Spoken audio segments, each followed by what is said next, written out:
कर्म का फल किसी छोटे से गांव में, जहां खेतों की हरियाली और पक्षियों का मधुर संगीत जीवन की शांति को बनाए रखता था, दो भाई रहते थे, राम और श्याम।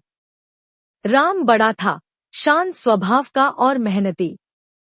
वह सुबह सूरज निकलने से पहले उठ जाता और खेतों में काम करता, अपनी जमीन को उपजाऊ बनाता और परिवार का भरण पोषण करता। दूसरी ओर श्याम छोटा था, चंचल और कामचोर। उसे खेलना कूदना और दोस्तों के साथ घूमना पसंद था, और वह अक्सर अपने बड़े भाई के काम में कोई सहायता नहीं करता था। उनके पिता, जो एक नेक और अनुभवी किसान थे, अक्सर दोनों भाइयों को कर्म के महत्व के बारे में बताते थे। वे कहते थे, बेटा, यह जीवन एक खेत की तरह है। तुम जो बीज बोओगे वही काटोगे। मेहनत और ईमानदारी के बीज हमेशा मीठे फल देते हैं, जबकि आलस्य और बेईमानी का फल कड़वा होता है।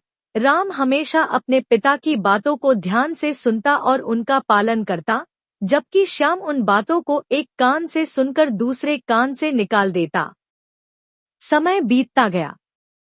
राम की मेहनत रंग लाई।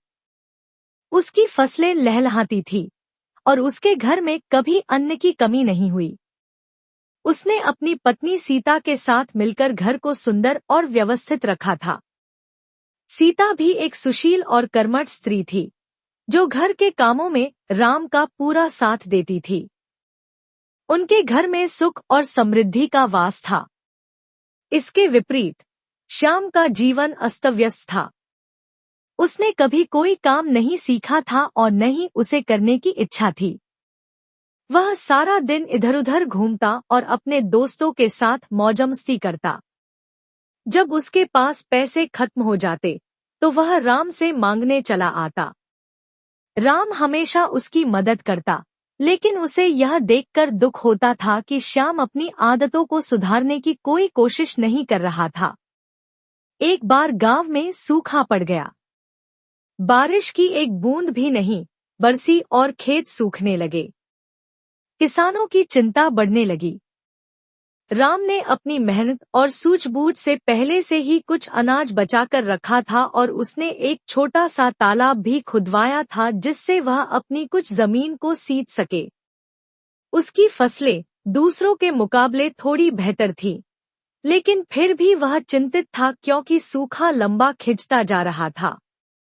श्याम की स्थिति और भी खराब थी। उसके पास न तो कोई बचत थी और न ही कोई काम। उसके दोस्त भी धीरे धीरे उससे किनारा करने लगे, क्योंकि उनके पास भी देने के लिए कुछ नहीं था। भूख और न राम ने अपने भाई की हालत देखी तो उसका हृदय द्रवित हो गया। उसने श्याम को घर के अंदर बुलाया और उसे भोजन दिया। श्याम कई दिनों बाद भरपेट भोजन करके तृप्त हुआ। जब वह थोड़ा शांत हुआ, तो राम ने उससे प्यार से कहा, श्याम, तुम कब तक इस तरह भटकते रहोगे? पिताजी हमेशा कहते थे कि कर्म ही जीवन का आधार है। देखो, मैंने मेहनत की तो आज इस बुरे समय में भी मेरे पास कुछ है। तुम्हें भी कुछ काम सीखना चाहिए और अपना जीवन अपने हाथों से बनाना चाहिए। श्याम को अपने भाई की बातों में सच्चाई नजर आई। सूखे ने उसे जीवन का एक कड़वा सबक सिखा दिया था। उसने पहली बार अपनी गलती का एहसास किया। उसने राम से कहा, भैया, मुझे माफ कर दो। मैंने कभी आपकी बातों को गंभीरता से नहीं लिया। आज मुझे समझ में आ रहा है कि कर्म के बिना जीवन कितना मुश्किल है। क्या अब भी कोई उम्मीद है? राम ने अपने भाई को गले लगाया और कहा, हाँ श्याम, हमेशा उम्मीद होती है।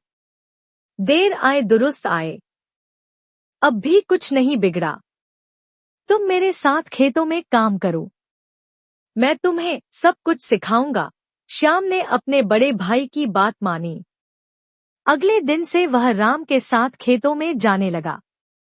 शुरू में उसे काम करने में बहुत मुश्किल हुई। उसके शरीर में दर्द होता था और वह जल्दी थक जाता था। लेकिन राम ने उसे धैर्य और प्यार से काम करना सिखाया। सीता भी उसकी मदद करती और उसे प्रेरित करती। धीरे धीरे श्याम को काम में मजा आने लगा।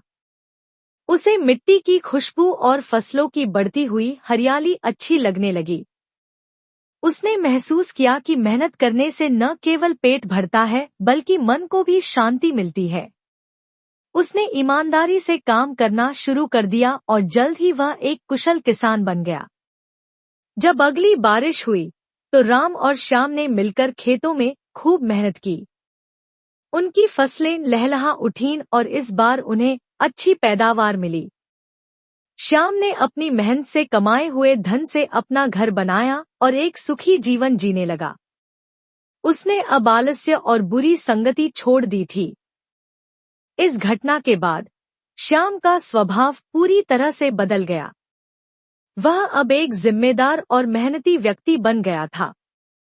गांव के लोग भी उसकी इस बदलाव को देखकर हैरान थे और उसकी प्रशंसा करते थे। राम को अपने भाई के इस परिवर्तन पर बहुत खुशी हुई।